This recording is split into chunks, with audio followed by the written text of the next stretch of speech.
आपका प्रश्न है, राजस्थान में निम्नलिखित में से किन जिलों में लाल लोमी मृदा पाई जाती है? लाल और लोमी मृदा किन जिलों में पाई जाती है? जो दक्षिण में जिले हैं, राजस्थान के दक्षिण में कौन से जिले हैं? उदयपुर, डूंगरपुर और प्रतापगढ़, बांसवाड़ा। इन जिलों में कौन सी मृदा पाई जाती है? लाल लोमी मृदा। ऑप्शन सी इसका सही उत्तर हो जाएगा। दक्षिण राजस्थान में, ये जो राजस्थान है दक्षिण, इसमें कौन सी मृदा पाई जाती है? लाल लोमी मृदा। अगला प्रश्न है, राजस्थान में पीली भूरी मिट्टी कौन से जिलों में पाई जाती है? पीली और भूरी कौन से जिलों में पाई जाती है? आपका हो जाएगा जयपुर, टोंक, सवाई माधोपुर। इसमें कौन सी है? लाल लोमी। ये ऑप्शन क्या हो जाएगा? ऑप्शन ए इसका सही उत्तर हो जाएगा। अगला प्रश्न, राजस्थान में मृदा का सर्वाधिक अपरदन किस क्षेत्र में होता है? मृदा का अपरदन किसे बोलते हैं? मृदा किसी भी माध्यम से एक जगह से दूसरी जगह स्थानांतरित होती है। हवा से जैसे उड़ के यहाँ से मृदा यहाँ पे आ गई, या पानी में मृदा बह के इधर से इधर आ गई। तो राजस्थान में सर्वाधिक मृदा का अपरदन कौन से क्षेत्र में होता है? उत्तर पश्चिमी भाग में। उत्तर पश्चिमी भाग कौन सा हो गया? मरुस्थल वाला। कौन सा भाग हो? ये वाला मरुस्थल वाला एरिया, जैसलमेर, बीकानेर जो है, बाड़मेर।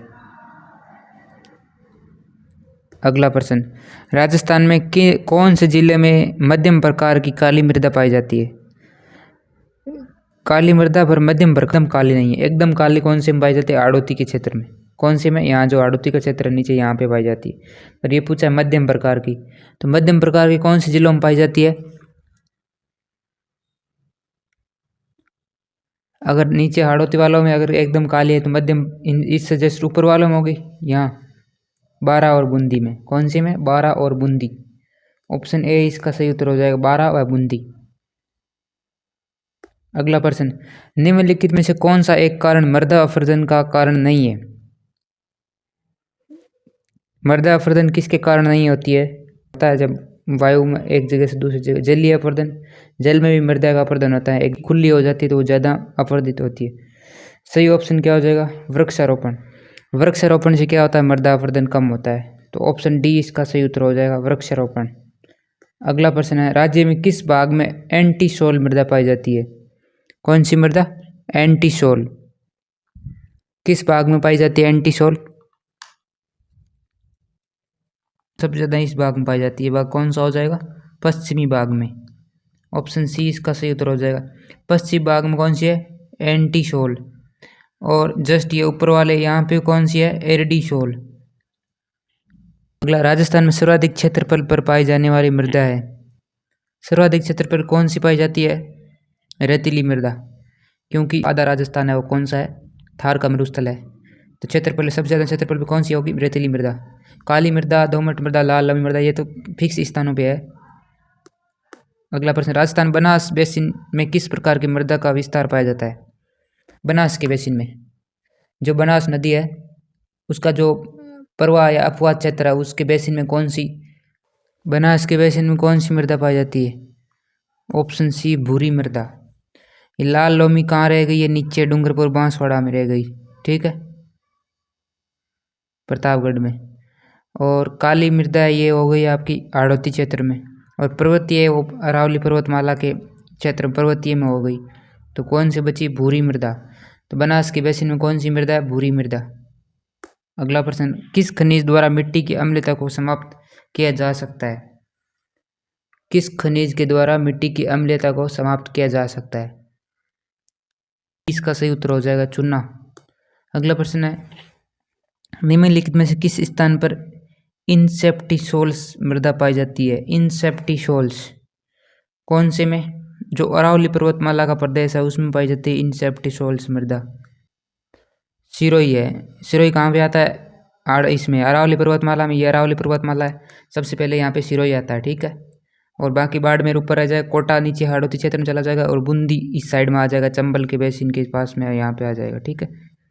अगला प्रश्न, निम्नलिखित में से असुमिलित युग्म छांटिए। इनमें से असुमिलित कौन सा है? ये मिट्टी का नाम है, मृदा का नाम है, और ये जगह का नाम है। कली ब्राउन, जैसलमेर, बीकानेर। सही है। जिप्सीफेरम बीकानेर है, सही है। रेवेरिना श्रीगंगानगर है, सही है। साइरोजेक्स नागौर ये गलत है। ऑप्शन ए इसका सही उत्तर हो जाएगा। यह असुमेलित युग्म है। अगला, एक कथन दे रखा है, एक कारण दे रखा है और आपको 4 ऑप्शन देने, क्या सही होगा वो बताना है। राजस्थान पाई जाने वाली सिरेजम मिट्टी की उर्वर शक्ति अपेक्षाकृत कम होती है। इसका कारण क्या है? सिरोजम मिट्टी की उर्वर क्षमता कम क्यों होती है, इसका कारण क्या है? कारण है सिरोजम मिट्टी में नाइट्रोजन तथा कार्बनिक पदार्थों की कमी होती है, ये इसका कारण है। ठीक है, अब आपके ऑप्शन दे रखे ए सही है परंतु आर गलत है, कि कथन तो सही है परंतु कारण गलत है, लेकिन ये सही है, दोनों ही सही है। कथन क्या है, इस किसकी वजह से उर्वर शक्ति कम होती है? मिट्टी में नाइट्रोजन तथा कार्बनिक पदार्थों की कमी होने के कारण इसकी उर्वर शक्ति अपेक्षाकृत कम होती है। दोनों सही है, तो ये कौन सा वाला ऑप्शन सही होगा आपका? ये वाला। ए तथा आर दोनों सही है और आर ए की सही व्याख्या करता है। ऑप्शन बी आपका सही उत्तर हो जाएगा। अगला प्रश्न, कपास की खेती के लिए काली मृदा उपयोगी क्यों माना जाता है? कपास की खेती के लिए काली मृदा को उपयोगी क्यों माना जाता है? आर्द्रता ग्राही होती है, अधिक आर्द्रता ग्राही होती है। इसके कण बारीक होते हैं जिसकी वजह से नमी पानी को सोख के रखने की इसकी क्षमता ज़्यादा होती है, इसीलिए कपास की खेती के लिए शुभ से, इसीलिए काली मिट्टी है वो कपास खेती के लिए उपयोगी मानी जाती है।